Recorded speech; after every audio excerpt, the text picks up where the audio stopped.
하나님께서는 천지 만물을 창조하심에 있어서 말씀으로 창조하셨다 그러셨습니다. 그래서 명령하시니까 있어졌고 되어졌고 그래서 모든 만물이 만들어졌죠. 이런 모습들을 하나님은 보시면서 좋았더라라는 말씀을 하시죠. 마지막 인간을 지어서 그 모든 것을 다스리고 정복하며 하나님의 창조의 세계, 그 창조의 질서가 이루어져가는 유지되어가는 모습을 보시면서 심히 좋았더라라는 말씀까지 하셨습니다. 이렇게 하나님께서 좋아하셨다 또 심히 좋아하셨다라는 말씀을 창세기 1장 31절에 하는데, 여기서 좋았더라라고 하는 말은 하나님이 행복해했다 그런 말이라고 그랬잖아요. 그 히브리어 토브라는 말의 의미를 행복해하다 그런 뜻이라고 그랬으니까 하나님이 만물을 지으시면서 행복해했다는 거예요. 모든 만물을 다스리며 누리고 사는 하나님께 아침에도 예배드린 것처럼 영광을 돌리고 하나님이 기뻐하는 삶을 사는 인간의 모습, 이것을 보시면서 하나님은 행복해 하셨다는 거거든요. 그런데 오늘 여러분 본문에 보시면 7절에 하나님께서 저들의 그 죄가 가득한 것을 보시고 7절에 보면 이 모든 창조한 것을 지면에서 쓸어버리시겠다라고 말씀을 해요. 이 지면에서 쓸어버리신다는 이 결심을 하게 되는데, 그 결심을 보면 6절에서 땅 위에 사람 지으셨음을 하나님이 한탄하셨대요. 마음에 근심을 하셨다고도 표현을 합니다. 여기 한탄하셨다는 말은 괴로워하셨다는 말씀이에요. 괴로워하셨다. 그리고 슬퍼하셨다. 근심하셨다는 말은 슬퍼하셨다 이런 말씀이거든요. 그렇게 보기에 좋았더라 심히 좋았더라 하셨던 하나님이 왜 이렇게 괴로워하고 슬퍼했느냐? 그 이유는 죄악 때문이었다는 것입니다. 여러분들이 살아가는 삶의 모습, 여러분들이 택하시고 할 때는 뭐냐? 그 기쁘신 뜻대로라는 표현을 했어요. 에베소 1장에 보면 하나님이 기쁘신 뜻대로 여러분을 택하셨다는 거예요. 택하실 때 기뻤다는 거예요. 여러분을 구원하시면서 기쁘셨다는 거예요. 그런데 그랬던 내가, 하나님이 기뻐하신 뜻 안에서 선택받았고 그렇게 구원받은 내가 하나님이 보시기에 악하게 살면 하나님은 그 모습을 보시며 괴로워하시고 슬퍼하신단 말입니다. 오늘 예배하시는 여러분들은 하나님을 괴롭게 하거나 슬프게 하는 그런 성도가 아니라 하나님을 행복하게 해드리는 성도가 되기를 원합니다. 특별히 하나님께서는 인간을 지으신 목적에 대해서 이사야서 43장 21절에 이 백성을 내가 지음을 무엇 때문에 지었느냐? 나를 위하여 지었다 하겠어요. 나를 위하여. 우리 인간을 지으셨는데 하나님이 나를 위하여 지었는데 그 나를 위하여가 곧 뭐냐? 나를 찬송하게 하려 합니다 그랬습니다. 여러분, 여기서 말하는 찬송은 아까 우리 방금 전에 찬송으로 하나님께 영광 돌린 이런 곡조 달린 노래, 이 찬송만을 의미하는 게 아니고 여기서 말하는 찬송은 하나님께 감사하고 하나님께 영광 돌리는 걸 말하는 거예요. 그게 목적이에요. 인간을 지으신 목적. 여러분을 택하신 목적도 마찬가지인 거예요. 그러니 우리가 하나님의 은혜를 힘입어 십자가 보혈의 그 은혜를 힘입어 구원받은 성도가 되었으니 우리는 이제 어떻게 해야 돼요? 하나님을 괴롭게 하고 하나님을 슬프게 하는 게 아니라 하나님을 기쁘시게 해드리고 하나님께 감사와 찬송과 영광을 돌려드리는 우리들이 되어야 한다는 것입니다. 오늘도 찬양 경연 대회를 하는데 이 찬양 경연 대회가 단순한 대회가 아니고 하나님 앞에 어떻게 하면 우리의 아름다운 신앙의 고백을 좀 아름답게 드릴 수 있을까? 라는 것이죠. 이런 마음을 갖고 여러분들이 오늘도 이 대회에 임해 주시기를 바랍니다. 복장도 준비하셨고 보니까 가사도 바꾸시고 이런 여러 가지를 준비하셨는데 그 목적이 어디 있냐? 목적이 오늘 1등 상이 뭐예요? 베베여전도에 그냥 이만큼 좋은 거래. 의미가 뭔지 아시겠지? 근데 좋은 걸 텐데 그거 받으려고가 아니라 하나님께 영광 돌리기 위함이시기를 바랍니다. 그래서 간혹 그런 생각을 해요. 어제도 우리 어느 집사님과 대화하다가도 제 마음이 뭉클해서 좀 눈물을 흘릴 뻔했는데, 우리 그런 거예요. 내가 언제 하나님을 괴롭게 했어? 내가 언제 하나님을 슬프게 했어? 이걸 인식하지 못하는 거예요. 이게 영적인 무감각이거든요. 그래서 아침에 말씀드린 것처럼 죄 가운데서 벗어나질 못하는 거예요. 여러분들, 여러분들의 앞에 그랬잖아. 사람, 이 세상에 사는 사람들이 마음으로 생각하는 모든 계획이 항상 악한 뿌림을 보시고 해요. 마음으로 생각하고 계획하는 게 항상 악한 인간의 그 모습을 보고 하나님 괴로워했다는 거거든요.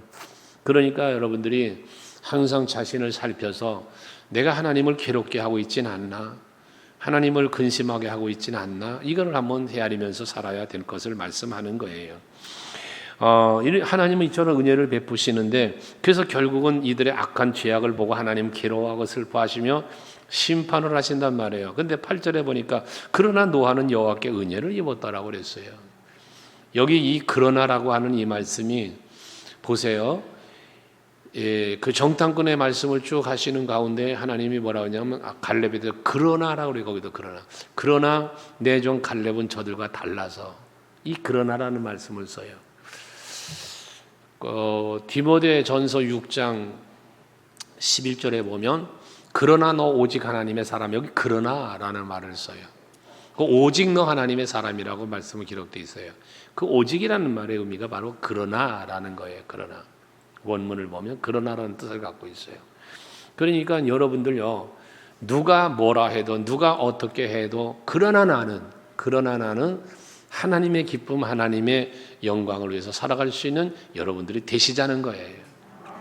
남들 뭐라 한 거 그것 때문에 여러분 끌려가지 말란 말이에요. 죄에 끌려가지 말아요. 악에게 끌려가지 마세요. 선으로 여러분들이 악을 이기면서 살아가는 성도들이 될 수 있기를 바라는 겁니다. 그러면서 여호와께 은혜를 노하는 은혜를 입었다고 말씀하고 있는데, 그 은혜가 뭐냐면 방주예요. 방주. 홍수로 심판을 하실 것이기 때문에 홍수의 피해를 당하여 죽지 않는 건 뭐밖에 없어요? 배밖에 없어요. 배를 띄워 물이 차올라도 물이 범람해도 그 위에 배 위에 타고 있으면 산단 말이에요. 그 하나님께 은혜를 입었다는 이 은혜는 결국 방주인데, 여기서 말하는 은혜는 생명을 얻은 거예요. 생명. 하나님의 베푸신 은혜로 죽을 것 안 죽고 산 거잖아요. 오늘 예배하는 여러분들에게 이 생명의 은혜가 있길 원해요. 하나님께서 주시는 방주, 이건 뭐예요? 내 생명을 지킬 수 있는 방편이잖아. 방편. 이게 은혜라는 것이거든요. 여러분들에게 어떤 문제가 있어서 그 문제 때문에 내가 어려움을 당하고 때로는 참 고난 속에 빠질 수 있지만, 그러나 하나님의 은혜가 임하면 노아에겐 방주지만 여러분들에게는 은혜가 된 그 은혜가 여러 가지일 수 있잖아요. 어떤 사람에겐 건강이, 어떤 사람에겐 물질이, 어떤 사람에겐 또 뭐 여러 가지 사업적으로나 직장으로나 여러분 가정적으로나 다양한 게 있을 수 있잖아요. 살아날 수 있는 길, 회복될 수 있는 길, 그 방법을 알려주심이 은혜다 그 말이에요. 오늘 노아는 방주라는 이걸 만들게 하셔서 그 홍수의 심판에서 살아나게 하셨단 말이에요. 그러니까 하나님이 노아에게 은혜를 베푸셨는데, 이 은혜는 무슨 은혜? 생명의 은혜라는 거죠. 오늘 예배하는 여러분들에게 이런 은혜가 있길 축복합니다. 왜 이런 은혜를 노아가 받았는가? 오늘 9절에 보면 노아는 의인이고 당대 완전한 자라 그는 하나님과 동행하였으며 라고 말씀을 해요. 이게 하나님께 은혜 받은 자의 모습인 것입니다. 여기 말하고 있는 이 의인이다, 당대 완전한 자다, 하나님과 동행했다라고 하는 이런 말씀들의 의미는, 노아는 특별히 완전하다라고 하는 의미는 흠이 없는 사람이었다라는 얘기예요. 흠이 없었다. 이게 하나님 앞에 흠이 없는 삶을 살았다는 거거든요. 여러분, 흠이 없는 삶을 사는 여러분이 될 수 있길 바랍니다. 에베소서 말씀을 자꾸 말하지만 예수 그리스도의 십자가의 은혜로 우리를 뭐했냐? 흠이 있는 내게 흠이 없게 하시려고 했어요. 흠이 없게 하시려고. 그 흠을 제거시켜 제해 주신 거거든요. 여러분들이 그 은혜를 이미 받으신 분들이에요. 그러니 아직도 흠이 있게 사는 자가 되면 안 된다는 거거든요. 하나님 앞에서, 하나님 앞에 흠이 없는 자, 오늘 아침 오전 예배 생각해 보세요. 그 모든 하나님 앞에서 욕심이 잉태하면 죄를 낳는다고 했는데 그 잉태되는 죄악들이 다 뭐냐? 세상적이고 육체적이고 정욕적이고 이런 것들이란 말이죠. 그런 욕심들이 여러분 마음에 찾아들지 않도록 사는 것, 그게 흠이 없이 사는 거예요. 근데 이 죄의 유혹에 그만 다 넘어가 버리니까 뭐가 돼? 흠 있는 자가 되어버리는 거예요. 우리 서강교회 성도들은 흠 없는 성도들이 될 수 있기를 바랍니다. 신명기 6장 25절 말씀을 한번 띄워볼까요? 자, 보십시다. 보시면 우리가 그 명령하신 대로 이 모든 명령을 우리 하나님 여호와 앞에서 삼가 지키면, 순종이죠. 하나님이 주신 모든 말씀을 지키고 순종을 하면 그것이 곧 우리의 의로움이라 그랬어요. 노아가 의롭다라고 이 의인이라는 칭함을 받은 것은 결국 뭐냐? 하나님의 뜻을 헤아리고 하나님의 말씀을 받아서 그 말씀대로 순종하며 살았다는 사실을 말씀하고 있는 것이에요. 그러니까 오늘 여러분들이 의롭다라는 칭함을 받기 위해서는 여러분들도 하나님의 말씀을 믿고 그 믿음으로 순종하는 여러분이 될 때 그것이 곧 여러분들의 의가 되는 것입니다. 그래서 우리는 의롭다 칭함을 받았다는 말을 하는데, 예수가 나의 구주가 되심을 믿을 때 그 믿음 속에 뭐가 있습니까? 믿음 속에 은혜가 있는 거잖아요. 이 은혜를 믿는 거잖아요. 이 사랑을 믿는 거잖아요. 그러니 그 은혜와 사랑을 생각하며 믿을 때 여기서 뭐가 나오는 거예요? 감사가 나오는 거죠. 거기서 순종이 나오는 거란 말이에요. 여러분, 하나님의 말씀을 들으실 때에 내가 그 말씀을 들으며 순종할 수 있는 이유가 뭐다? 이게 믿음이에요. 이게 감사란 말이에요. 그런데 이런 믿음이 없으면 순종이 안 되는 거예요. 왜 내 고집대로 삽니까?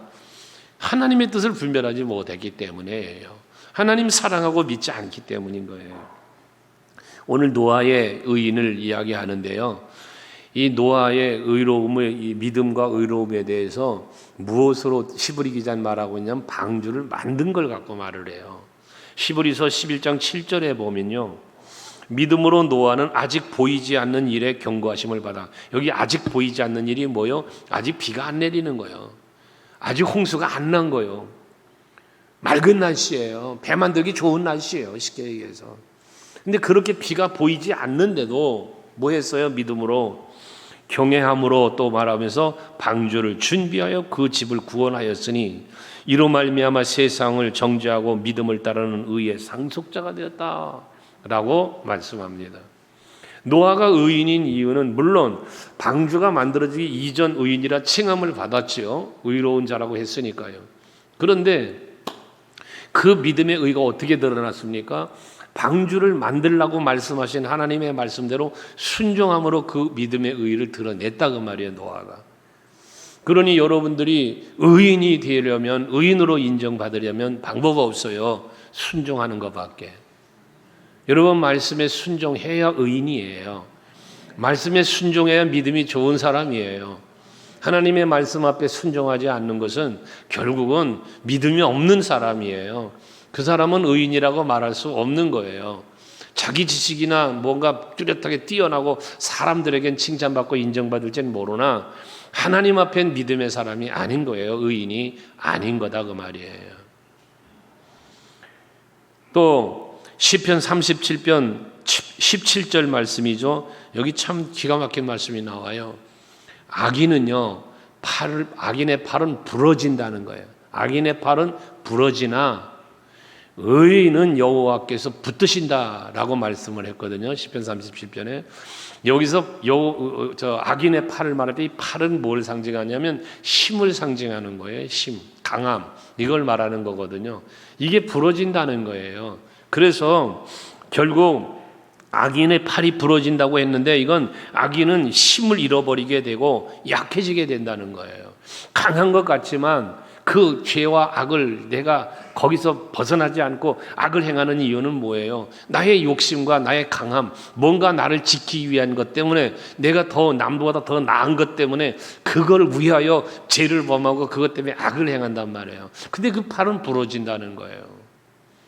그러니 세상을 의지하고 세상 것을 추구하며 살아가는 게 죄인데 하나님을 떠나서 그걸 전부 하나님이 부러뜨려 버리시니 힘을 다 잃어버린다는 거거든요. 그렇지만 의인은 전능하신 하나님께서 붙들어 주신다고 했으니 지금은 약해 보이고 지금은 보잘것없이 보이고 아무것도 아닌 것처럼 보일지라도 하나님의 말씀을 믿고 하나님을 두려워하는 마음으로 순종을 할 때 하나님이 붙들어 주시니까 강해진다는 거예요. 하나님의 의로운 장중에 붙드실 때 강해지는 거예요. 너희는 두려워하지 말라, 놀라지 말라. 내가 네 하나님이야. 내가 너와 함께 내 의로운 손으로 너를 붙들어 줄게. 이러잖아요. 이사야서 41장에. 그러니까 이것이 강한 자라는 거예요. 주의 손에 붙잡힌 자가 강한 자예요. 두부 쓰고 칼 들고 창 들고 골리앗보다 만군의 여호와를 의지하고 믿고 나아가는 골리앗이 더 강한 거잖아요. 여러분들의 삶을 살면서 진정 강함을 이루고 복된 삶을 살길 원하시면 하나님을 절대적으로 믿고 신뢰하고 의지하면서 순종하는 여러분이 되어야 할 이유인 것입니다. 스스로 자기의 실력을 키우거나 강자가 되려고 세상적인 기준에서 사람의 기준에서 삶을 살지 말고 어떻게든지 하나님께서 인정할 수 있는 의인의 삶을 살아가려고 힘쓰는 여러분들이 될 수 있기를 바랍니다. 당대의 완전한 자라는 표현을 했는데 잠언 11장 5절에 보면 완전한 자의 공의는 자기의 길을 곧게 하려니와 악한 자는 자기의 악으로 말미암아 넘어진다 그랬어요. 여러분, 완전한 자는 뭐 한다? 자기의 일을 곧게 한다. 자기의 길을 곧게 한다 그 말이에요. 이 자기의 길이 곧은 것은 결국 뭡니까? 주만 바라보고 갈 때 곧은 길을 갈 수 있는 거예요. 세상 보고 땅을 보고 가는 사람은 이리저리 방황하게 되어 있어요. 부분 길을 다니게 되어 있는 거예요. 하지만 오직 주를 바라보고 오직 여호와를 믿고 가는 사람, 그 사람은 바른 길을 걸어갈 수 있는 거거든요. 그게 생명의 길이고 빛의 길이라고 그랬고 복된 길이라고 말씀하고 있지 않습니까? 그러나 악한 자는 뭐예요? 자기 악으로 말미암아 넘어진다는 거예요. 넘어진다는 거예요. 여러분, 악인의 길을 걷지 마시고 죄인의 길을 걷지 마시고 의로운 길을 걸어 완전한 자라 칭함을 받을 수 있는 여러분 되시기를 바랍니다. 특별히 완전하시고 거룩하신 하나님의 뜻을 따라가야만 우리는 완전한 자가 되어져요. 인간 스스로 가라가는 그 길은 여러분 완전한 길을 걸을 수가 없어요. 인간은 완전한 자가 없거든요. 의인도 없어요. 온전하게 완벽한 사람이 있을 수가 없어요. 하기 때문에 하나님의 은혜가 있어야만 되는 거예요. 여러분, 아담과 하와는요, 에덴 동산에서 하나님이 만들어주신 그 에덴 동산에서 사는 가운데 타락을 했고요. 다윗과 솔로몬은 하나님의 은혜로 왕이 되었는데도 그가 거하는 왕궁에서 죄를 범해요. 타락을 해요. 엘리 제사장의 아들과 사울 왕 같은 경우는 하나님 앞에 제사를 드린다. 제사장이에요. 제사를 드린다고 하면서 제사를 드리는 가운데 죄를 범하고 악을 행해요. 타락을 해요.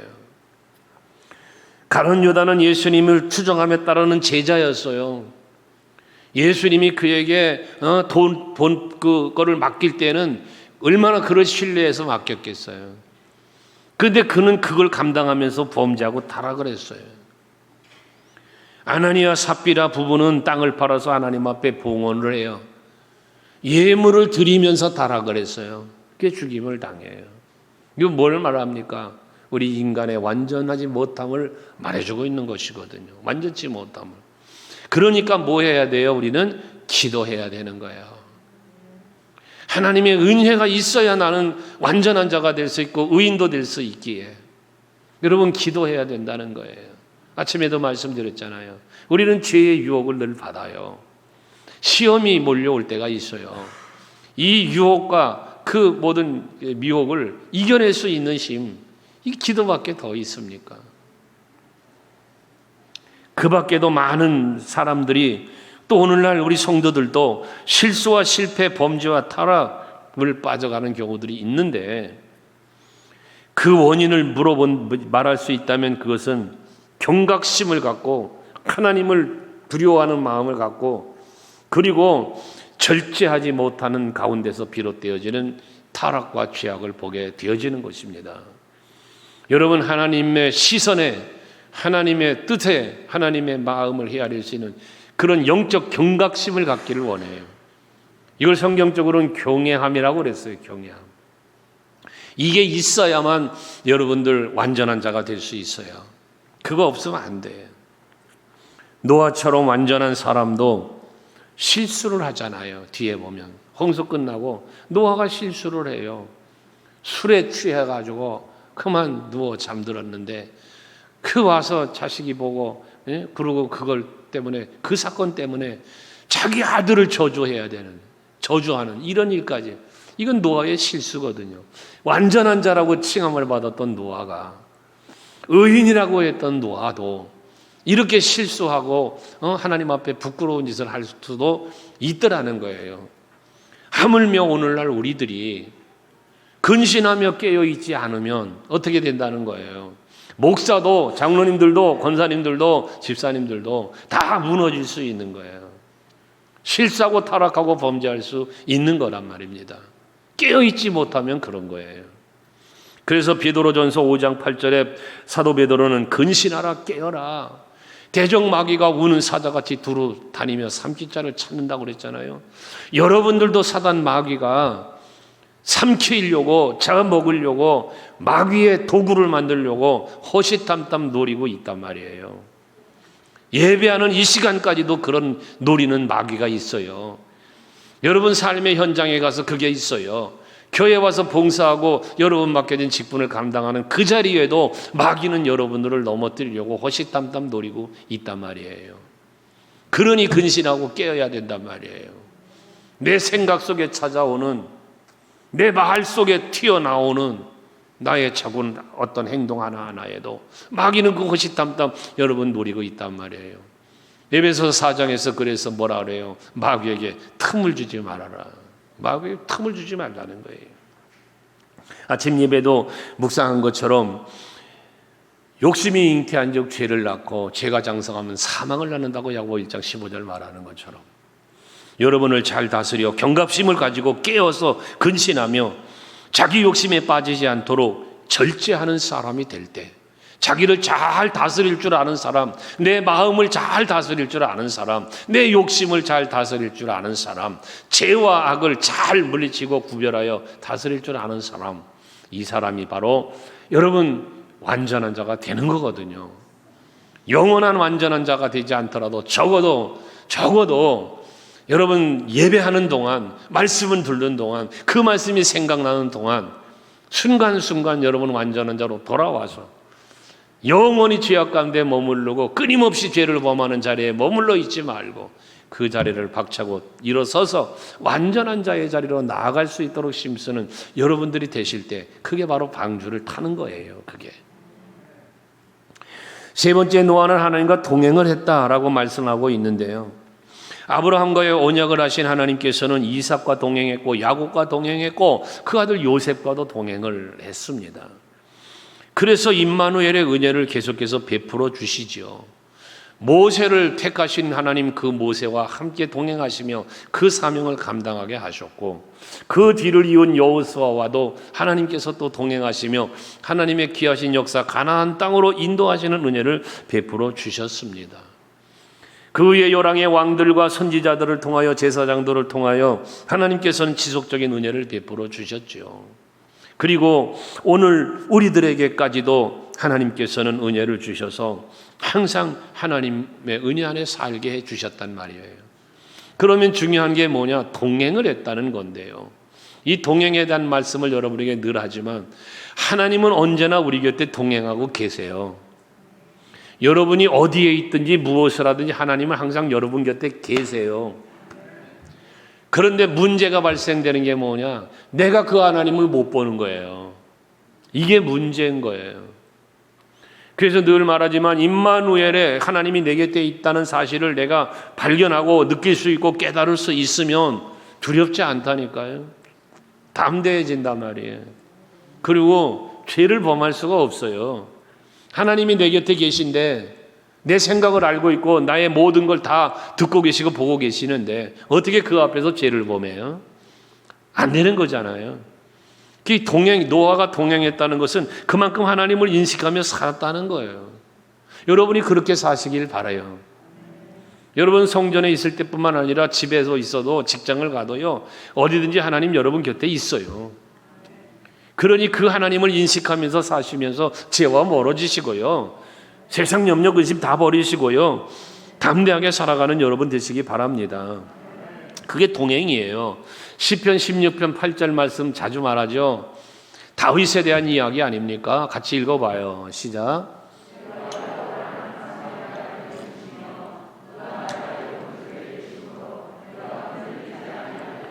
하나님을 항상 앞에 모시니까 어떻게 돼? 내가 요동치 아니하리로다. 뭐가 요동하질 않아요? 마음이 요동하지 않아요. 삶이 요동하지 않아요. 언제나 그 하나님 바라보며 다윗은 살기 때문에 그는 형통한 자가 되고 강성한 자가 되고 열왕의 왕이 될 수 있었던 거 아니에요? 여러분들이 여호와 하나님이 나와 함께 계심을 늘 인식하면서 영적으로 깨어있고 내 육체로 살아가는 삶의 현장에서 그 하나님을 의지하며 살아간다면 여러분들에게도 노아에게 방주라는 은혜를 베풀어 주시는 것처럼 여러분에게 살 길을 열어주시고 범사의 모든 일이 잘 되도록 인도해 주실 거예요. 그러니까 항상 여호와를 앞에 모시고 살란 말이에요. 로마서 15장 33절에 보시면 바울은 그런 말씀을 했어요. 같이 또 읽어요. 시작. 평강의 하나님께서 너희 모든 사람과 함께 계실지어다. 자, 여기 누가 함께 계신다? 평강의 하나님이. 여러분, 너희 모든 사람과, 여기 뭐 모든 사람이라고 한다면 오늘 예배하는 여러분들 다 되는 거 아닙니까? 하나님을 믿고 하나님 바라고 하나님과 동행하는 그 사람, 평강의 하나님이세요.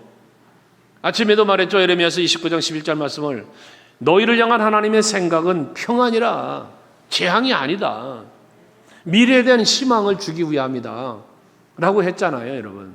그러니까 여러분들이 하나님이 나와 함께 하심을 믿고 느끼고 깨닫고 의지하며 살면 평강이 오는 거예요. 평안하기 원하십니까? 그러면 여호와 하나님이 내 곁에 함께하고 계심을 믿으세요. 그분 손길 붙잡고 사시라 말씀입니다. 아무리 세상이 죄악으로 가득하고 힘들어도요, 하나님과 동행하는 사람에게는 평강이 있고 기쁨이 있는 거예요.